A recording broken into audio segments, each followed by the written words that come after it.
Et non, je ne suis pas mort. Alors, une petite vidéo comme ça vite fait, parce que c'est vrai que ça fait un moment que j'ai pas mis cette chaîne à jour, mais je tenais à dire que c'est pas parce que je prends du temps à mettre de nouvelles vidéos en ligne que ça veut dire que j'ai abandonné la chaîne. En fait, c'est juste que je suis très changeant au niveau de mes passions. À un moment donné, je vais être passionné par la lecture, donc je vais lire beaucoup, donc il y aura beaucoup de vidéos. À un autre moment, je vais être passionné par les jeux vidéo. À un autre moment, je vais être passionné par autre chose. Et là, dernièrement, j'étais passionné par RPG Maker, le logiciel. Et je sais que quand je lance ce logiciel, j'y passe ma vie. J'y suis encore là parce que j'ai pas terminé mon obsession dessus. Donc, je suis encore dessus pendant un moment. Je pense que je néglige absolument tout le reste. Parce que je veux juste être sur RPG Maker et bidouiller un petit jeu comme ça. Mais voilà, parce que ça fait longtemps que je n'ai pas fait de vidéo sur cette chaîne, je me suis dit que ce serait bien quand même de faire une petite mise à jour. Déjà pour annoncer que non, la chaîne n'est pas abandonnée, c'est juste qu'il va y avoir des périodes avec beaucoup d'activités et d'autres où est-ce qu'il y aura beaucoup moins d'activités. C'est normal, c'est juste comme ça que je fonctionne.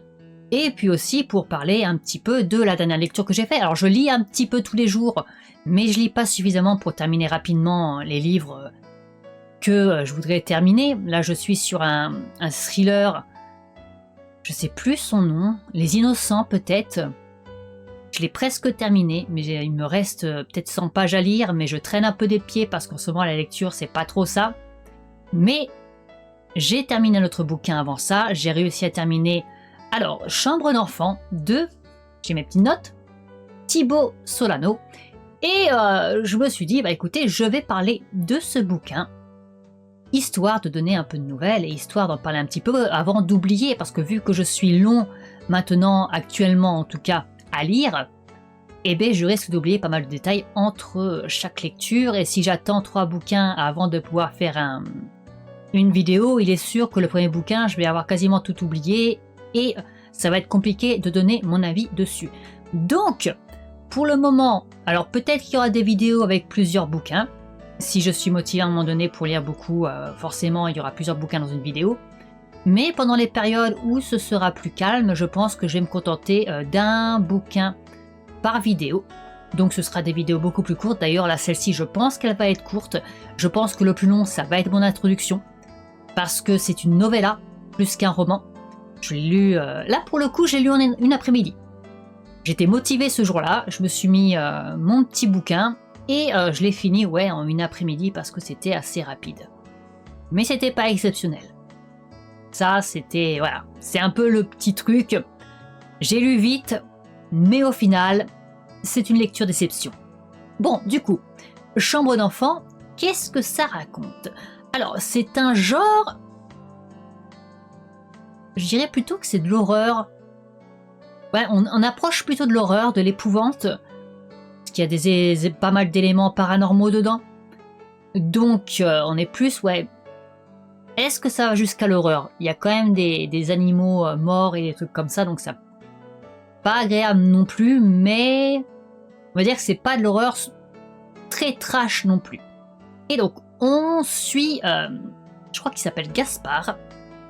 C'est lui notre narrateur, qui est en couple avec Anna, et tous les deux vont pour se rendre chez la sœur d'Anna, il me semble qu'elle s'appelle Audrey, pour garder la fille d'Audrey, Eva, qui est une petite fille, je sais plus quel âge elle a, mais elle est encore toute petite, peut-être 2 ans, un truc comme ça, parce que sa sœur et son conjoint doivent ce soir-là se rendre à un concert, et c'est très rare qu'ils prennent le temps, du temps pour eux, surtout depuis qu'ils ont l'enfant. En plus, le compagnon d'Audrey, il tient un restaurant, donc ce qui fait qu'il a encore moins de temps pour lui.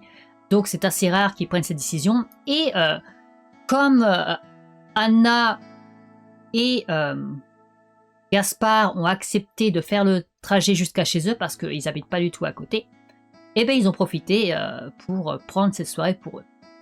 Alors, la raison principale pour laquelle Anna veut garder sa nièce, c'est en fait parce qu'elle veut elle aussi des enfants. C'est une idée qui lui est venue principalement depuis la mort de sa mère, il y a 2-3 ans. Et depuis, elle est vraiment assez obsédée par l'idée d'avoir des enfants. et c'est devenu vraiment de pire en pire dernièrement. Gaspard, lui, il n'est pas très sûr de vouloir des enfants, mais comme il aime Anna, il veut pas la rendre triste. Donc, bah écoute, il est prêt à devenir père pour elle. Et cette soirée où ils vont garder Eva, c'est un peu une soirée test pour voir ce que ça fait l'espace d'une soirée d'être des parents d'un enfant en bas âge. Alors les deux font le trajet. Sur le trajet, par contre, ils tombent sur un animal au milieu de la route. Je crois que c'est un gros chat. Un chat sauvage, un truc comme ça, dont la tête a été décapitée. Premier élément un peu macabre. Bon, c'est pas agréable à voir, mais ils continuent quand même leur trajet. Et arrivés dans la ville où Audrey et son conjoint vivent, ils tombent sur celle-ci, en pleine dispute avec une mère de famille et sa fille. En fait, Audrey, elle est professeure des écoles primaires, il me semble. Et la mère en question, du coup, c'est la mère d'une de ses élèves. Et on va dire que sa fille est très négligée. Apparemment, sa mère ne prend pas beaucoup soin d'elle. La petite est sale, elle est les cheveux jamais coiffés, ce genre de choses. Et disons qu'Audrey a fait une réflexion à la gamine, comme quoi elle pourrait quand même prendre un bain pendant un cours. Et forcément, la mère est furieuse contre elle d'avoir dit ça. Et donc, bah, elle l'embrouille. Donc elle s'embrouille, tout ça. Mais finalement, la mère de famille lâche l'affaire quand elle voit Anna et Gaspard débarquer. Et après ça, après que la mère et la gamine leur aient jeté des regards noirs, ils partent chez Audrey. Chez Audrey, ils trouvent le compagnon de celle-ci, ils trouvent également Eva. Anna s'en occupe tout de suite, fait connaissance, elle joue avec elle, tout ça. Gaspard, lui, il est plus en retrait, il va plus parler avec le mari du coup d'Audrey. Je crois qu'il est écrivain, lui, Gaspard. Il me semble que c'est ça, il est écrivain. Il écrit beaucoup ghostwriter, je sais pas comment est-ce qu'on dit en français. Il écrit pour les autres, si vous voulez, des biographies, des trucs comme ça, des autobiographies, des conneries comme ça, pour vivre, mais à côté de ça, il écrit aussi des romans. Et Anna, je sais plus ce qu'elle est. Est-ce qu'elle n'est pas avocate ou un truc comme ça? Une connerie comme ça. Bref, c'est pas très important. Mais en tout cas, il voit bien que le compagnon d'Audrey est un petit peu sur les nerfs. Il a bu, il s'embrouille au téléphone avec l'un de ses collègues au travail, un de ses employés. Apparemment, ça va pas terrible avec son commerce. Et ça lui mine le moral et ça le rend pas forcément très agréable. Mais bon, Audrey leur dit que bon, ils vont partir et elle les prévient qu'ils ont un chat, mais qu'ils auront juste à le faire rentrer parce que ils ont mis toutes les croquettes qu'il faut pour celui-ci, donc ils n'auront pas vraiment à s'en occuper. Après ça, bah forcément, ils doivent s'occuper d'Eva. Alors Eva, c'est pas une gamine compliquée, en tout cas au début. Même si ses parents ne sont pas là, elle s'inquiète pas plus que ça, donc il lui donne à manger, elle est calme. Quand il la sort dehors, parce que la gamine à un moment donné elle en a marre de jouer avec ses jouets, et avec Anna elle veut sortir dehors, bah ils la font sortir, elle est pas... Ouais non, elle est pas inquiète du fait que ses parents soient partis, donc ne se met pas à pleurer brusquement. Et dans le jardin, quand ils y vont, ils trouvent un serpent à la tête décapitée. Ce qui leur rappelle forcément l'événement qui s'est déroulé sur la route. Mais comme ils voient un chat sur la barrière de la propriété, bah, ils se disent juste que c'est en fait le chat de la famille qui s'est occupé de ce serpent et ils y pensent pas plus que ça. Donc le chat de la famille, c'est un chat blanc. Et bah voilà, ils le font rentrer, ils font leur petite vie, ils s'occupent d'Eva. Et au cours de cette soirée, où ils vont donc s'occuper de cette gamine, des choses un peu inquiétantes vont avoir lieu. De plus en plus d'éléments surnaturels. En plus, il y a un gars bizarre qui se met devant leur fenêtre pour les observer.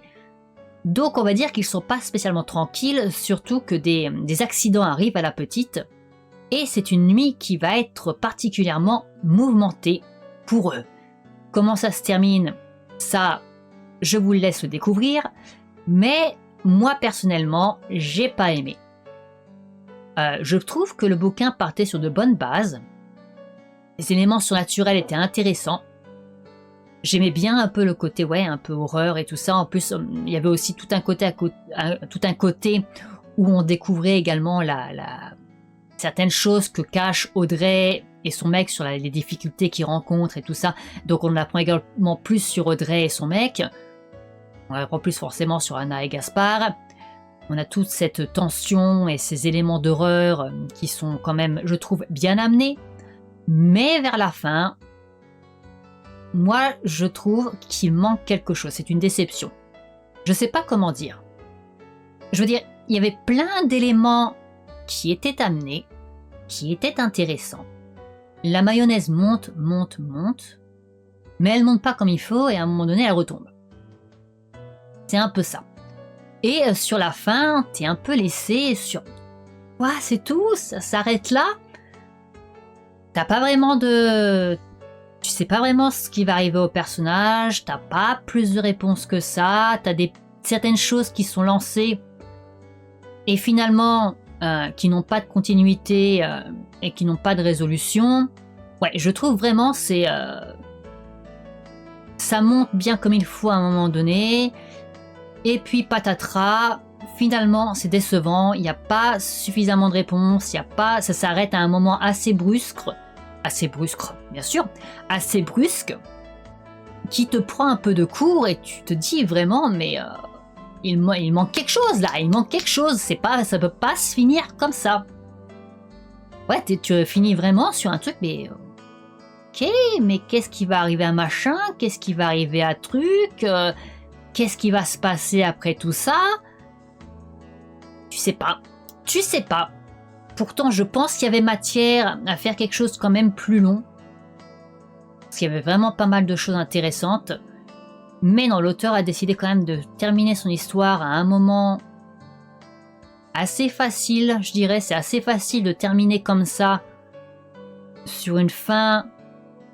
Est-ce qu'on peut appeler ça une fin ouverte? Peut-être, mais ce n'est pas une bonne fin ouverte. Et non, voilà, c'est très rapide à lire, donc de ce côté-là, c'est bien. Mais justement, c'est trop court, ça aurait mérité plus de développement, et plus de développement après les événements, pour qu'on ne reste pas sur sa fin. Voilà. J'avais pensé à faire une partie spoiler, mais je pense que je vais pas la faire.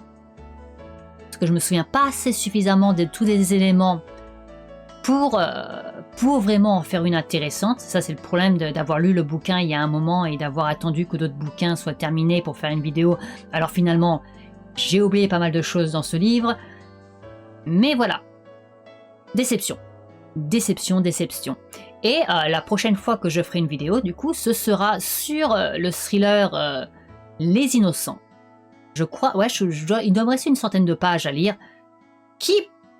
Alors, j'espère que ça va pas se casser la gueule, parce que pour le moment, c'est excellent. Vraiment, j'aime beaucoup.